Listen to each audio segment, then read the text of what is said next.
Coaches courtside catch up thanks to Dream Street Lending, and we're outside. It's something different, and another good win. It was a tough win, but good to get over the line. Yeah, I think we've had those close games early in the year, and a little disappointing to lose some of them, and nice to get in that last minute of the game and kind of something go right for us at the end as well. You know, I thought Mello was outstanding in the last 5 minutes, and we adjusted to how the referees were blowing the game. You know, we couldn't get to the foul line the first half, and in the second half we put our head down and created contact, and shot a good amount of free throws the second half. So good adjustment. Now I've got some questions because obviously we're doing these live now, so people can interact. Send your questions into Dino. We'll rack his brain. But as you said, with the foul trouble, it looked like at nearly at halftime there might have been a chance that some of the guards are going to have to play the bigs, because all the bigs had some foul trouble. But as Mello Trimble put his head down, he had a lot of success in the third quarter of that. What was your message at halftime? Yeah, firstly the foul trouble. Kind of walked out of half time, and I think I had at least two guys out there with 3 fouls, and Barlow and Shaun, and it's like, what do we do? And it's like, let's trust them. And my message to them was, if you play like you're playing with foul trouble right now, I'm going to pull you straight out, so go ahead and play aggressive. And I think Mello took that to heart as well, to say, if I don't play aggressive right now, coach is going to pull me out. And so I think he took that message a little bit different to the guys with foul trouble, and just started to put his head down and really get in the paint. He was missing his 3-ball; it wasn't going for him, so he was able to make an adjustment and be effective in the game. And obviously with the foul trouble, you can trust. You've got a really deep roster this year, and it really stood up. And guys like Hooley, and who doesn't this year necessarily hasn't been really hunting his own shot. We know how good he is defensively and passing the ball, but he really came out as an offensive spark, and must be a nice luxury to see those guys. Sam McDaniel the same. These guys coming off the bench and really provide some good energy. Yeah, I thought through the first part of this win streak, it was really important to get our main guys playing great basketball, and they have, and they've really, their numbers have continued to go up. Their minutes have been really strong, and this game was one where they were a little bit flat during the week, and it was important with foul trouble, and being able to trust those guys. And Sam McDaniel was that's the most amount of minutes he's played, and he stood up. And, to have 8 and 5 in 11 minutes and make a great contribution to the game was really important.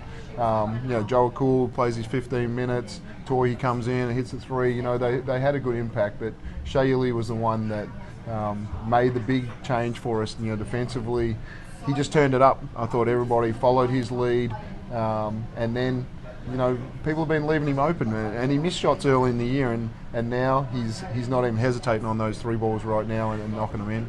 Now we've got a couple of fan questions sent in. One was, what was your message, if any, to Sam McDaniel pre-game on Saturday night? I think the message was, because we had our quarter season review, and there's a couple of guys that are coming off the bench that weren't happy about the minutes that they were playing and their role on the team, and they wanted more. And that's what you want.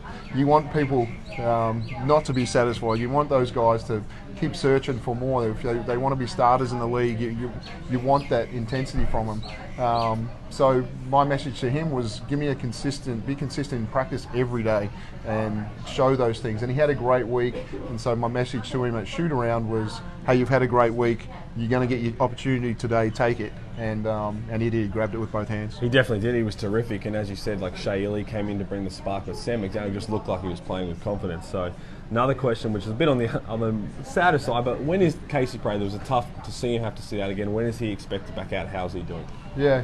So Casey just twisted his back, just a rebounding, and it wasn't even a contest. It was just by himself, and so I'm sure the road trip.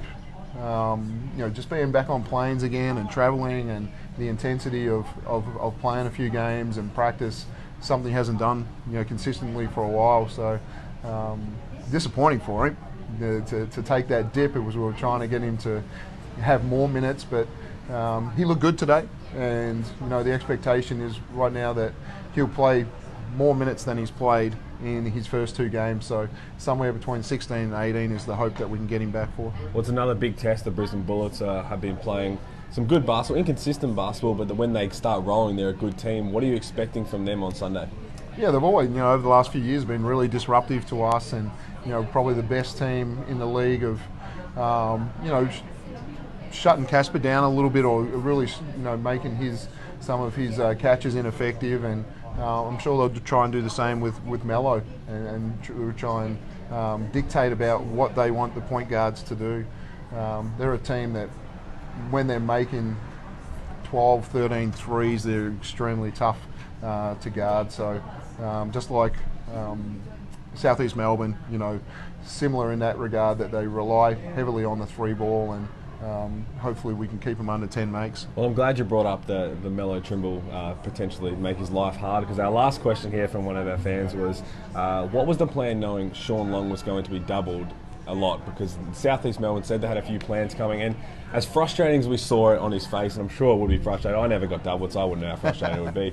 But it's a compliment to him as how well he's been playing, and there's one way to look at it, but you had to have a plan ready to roll. Yeah, we knew the two areas that they could potentially double from, and you see second possession of the game, Shaun hits Dave Barlow on a cut for a little dunk, and we had good preparation there. We knew that they were going to come off Shea Elliott at different times as well. We had a plan with our movement. I thought Shaun, when you go back and cut up every edit that he got doubled on, we had pretty good outcomes from it. The part that can he still get his own as well, and so I thought we missed him on a number of. So the message was, you're going to get doubled off the block.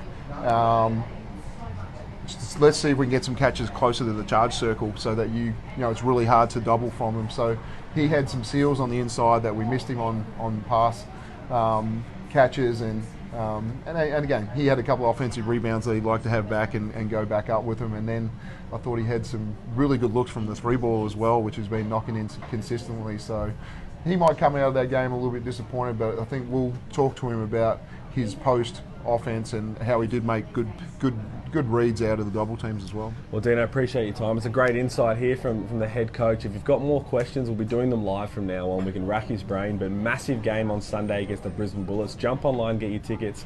5-game win streak, looking to make it 6. Appreciate your time, Dino. Thanks.